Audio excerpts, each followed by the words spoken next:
Máte problémy s temporomandibulárnym sklbením, respektíve so sánkou? Na túto otázku sa pokúsime nájsť odpoveď v tomto videu na základe jednoduchých otázok a jednoduchých testov. Úvodom si ale povieme niekoľko základných informácií. Tieto obťaže môžu súvisieť jednostranne alebo obojstranne aj s inými obťažami, ako napríklad tinnitus, ktorý si môžete predstaviť ako pískanie v ušiach, bolesti hlavy, problémy v oblasti krčnej chrbtice, hlavne v jej hornom úseku. A príčinou týchto obťaží alebo spúšťačom alebo faktorom, ktorý ich výrazne zhoršil, môžu byť aj dlhodobé problémy so zubami, kedy napríklad začíname žuť potravu primárne jednou stranou a teda je tam asymetrické zaťaženie, alebo sa môžu a bežne sa aj rozvíjajú u pacientov, ktorí absolvovali nejaký dlhšie trvajúci zubársky zákrok alebo opakovane takéto zákroky, hlavne tie náročnejšie, absolvovali. Tam často teda nachádzame nielen problém v temporomandibulárnom sklbení, ale aj v oblasti krčnej chrbtice. Poďme už na tieto jednoduché otázky, ktorých odpoveď, pokiaľ bude áno, by mala byť takým varovným prstom, že chcem alebo mal by som vyhľadať špecialistu na túto problematiku. Máte bolesti v tejto oblasti, či už obojstranné alebo jednostranné? Bolesti môžu byť aj kľudové, ale väčšinou sa prejavujú hlavne pri nejakej záťaži ako žuvanie, môžu byť aj pri zývaní a prípadne pri nejakých pohyboch. Ďalším faktorom môže byť aj škrípanie zubov, zatínanie krčovité, hlavne v noci. Toto môže byť aj príznakom, ale aj faktorom, rizikovým faktorom rozvinutia týchto problémov. Pociťujete preklikávanie, preskakovanie v tejto oblasti, kde máme ten klbík uložený?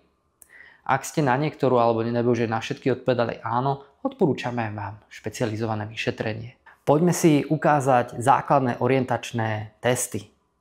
Poďme si ohodnotiť dostatok alebo mieru rozsahu pohybu otvárania úst. Budeme na to potrebovať takto ohnuté 3 vaše prsty a skúste ústa otvoriť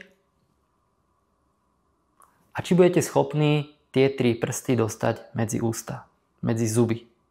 Pokiaľ nedokážete takto ústa otvoriť, značí to obmedzený rozsah pohybu, ktorý môže byť spôsobený problémom buď priamo na klbnej úrovni, ale oveľa častejšie práve nejakým spazmom, zvýšeným napätím žuvacích svalov, ktoré sa nedokážu dostatočne relaxovať a dostatočne zväčšiť svoju dĺžku. Ďalší test sa bude zameriavať na symetriu pohybu. Môžete to hodnotiť v zrkadle, len opticky, kde budete sledovať stredovú rihu zubov a môžete si to rozšíriť aj o sledovanie symetrie pohybu. Tuto, ako nám začína ucho, si môžete nahmatať ten klbík, aby ste si overili, otvorte a zatvorte párkrát ústa. Mali by ste pod prstami cítiť pohyb. Keď nie, tak skúste zmeniť miesto. A keď nájdete, vyskúšate pomaličky, ideál pred zrkadlom, ústa otvoriť a zatvoriť. Pokiaľ cítite výraznú asymetriu, pokiaľ vidíte, že tá sánka má nejaký asymetrický pohyb, tak je zrejmá porucha koordinácie daného pohybového stereotypu. Pokiaľ ste cítili preklikávanie, tiež to môže značiť nejaký problém. Ďalšie testy sú odporové testy. Jedným z najjednoduchších je zatínanie zubov. Môžete pomaly zovrieť ústa a v priebehu 3 až 5 sekúnd pomaly stupňovať silu. Nemusíte ísť do maxima, ale na nejakých 50 až 70% svalovej sily by sme sa mohli dostať. Samozrejme za podmienky, že nemáte nejaké kontraindikácie, nemáte odporúčané nezatínať zuby a prípadne pokiaľ sa priamo pri teste nevyskytne nejaká bolesť. Skúste. Objavila sa nejaká bolesť, puknutie, diskomfort? Pokiaľ nie, výborne, môžeme ísť testovať ďalšie pohyby. Môžeme ísť aj opačne. Eleváciu, teda otvorenie.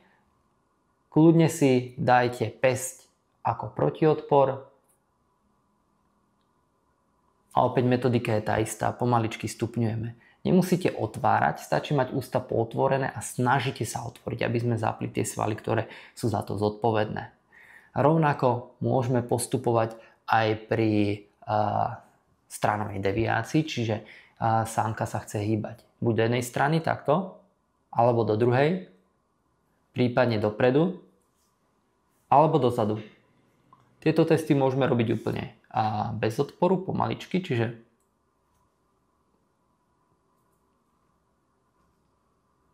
a samozrejme môžeme pridať aj kontrolne odpor.